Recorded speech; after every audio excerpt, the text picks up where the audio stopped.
সাদিক কায়েমের মঞ্চে পুলিশকে লাত্তি। ঢাকা বিশ্ববিদ্যালয়ের বিপি সাদিক কায়েম বলেছেন, প্রতিবাদী আমলে যেভাবে নির্বাচন হয়েছে সেই নির্বাচনের কাঠামোর মাধ্যমে অবৈধভাবে ক্ষমতায় আসতে চান। বাংলাদেশে আমরা জুলাই প্রজন্ম বেঁচে থাকতে তা হতে দেব না।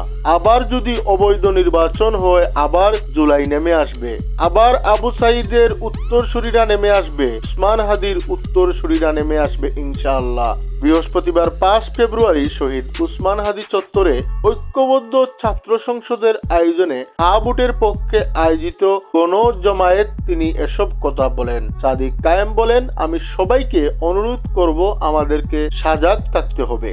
এ সময় তিনি নানা স্লোগান দেন। এ সময় মঞ্চে এক নারীকে দাঁড়িয়ে থাকতে দেখা যায়। হঠাৎ ওই নারী পুলিশ সদস্যকে লক্ষ্য করে ঘুষি দেন। পরবর্তীতে কিছুক্ষণের মধ্যে ফের লাথি দেন। তাৎক্ষণিক সরে গিয়ে রক্ষা পান ওই নারী পুলিশ সদস্য।